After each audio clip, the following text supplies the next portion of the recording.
And joining us now is Rina Gandhi, one of the attorneys representing Kilmar Abrego Garcia, the Maryland man mistakenly deported to a prison in El Salvador.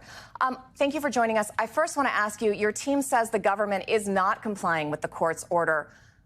We watched that whole event yesterday with the president of El Salvador and President Trump. There was a lot said. Some of it seemed to be potentially helpful to you. Some of it maybe less so. What role do you think that exchange is going to have later today when you and your team go before a district judge not too far from here in Maryland to order for Abrego Garcia's release? Yes, thank you, Christina, for having me. It's correct that the government has yet to produce any evidence of its actions, any evidence of a request being made to ask the government of El Salvador to release Mr. Abrego Garcia. I think, as we all heard in those statements yesterday, the government of El Salvador is stating, or the president of El Salvador is stating, that he will not smuggle Mr. Abrego Garcia into the United States, which of course is not the ask that we're making. I do believe that the ask is yet to be made, and that is something that will come up at the hearing.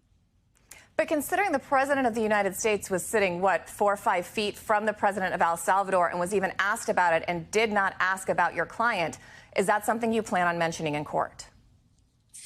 I can't speak to our strategies for court this afternoon. However, it is not a secret. I think we've all seen that video, certainly read over the statements that were made, and it's informative that that ask was not made.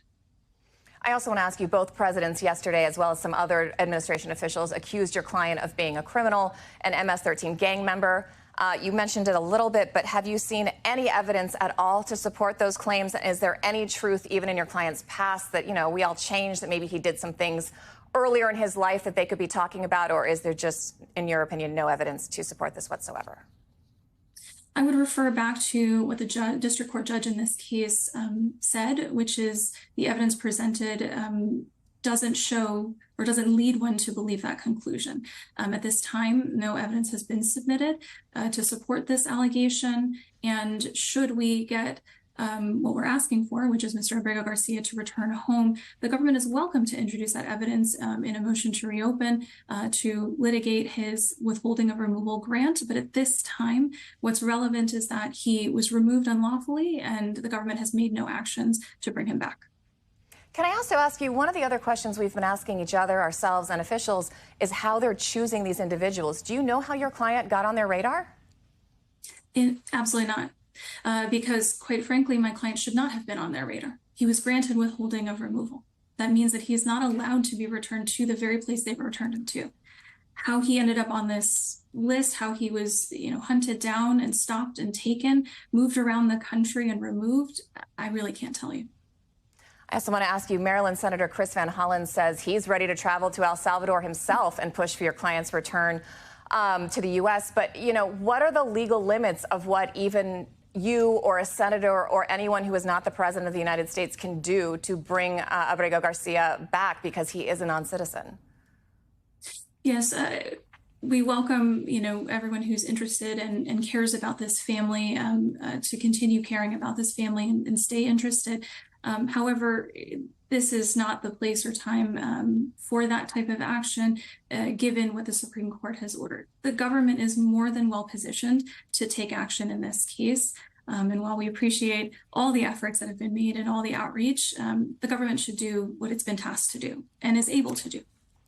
Secretary of State Rubio in that meeting yesterday said your client is a citizen of El Salvador and that's who should be dealing with him.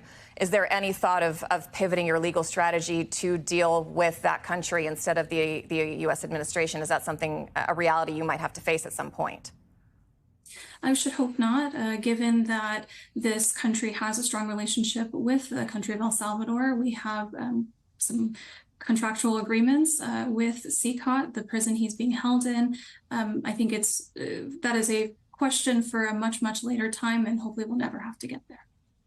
I also just want to ask you, on a human level, has his family, has anyone had contact with him since he was sent to El Salvador? Do you know how his health is? Do you know how his mental health is? Have you gotten anything? I really wish my answer to this was different. The true answer is no. We have had no contact. His family has had no contact outside of the filing stating that he was alive and in CCOT. We have received no other information, update, phone call, video, photo, nothing since then. All right, Reena Gandhi, thank you so much for joining us. Thank you for your time.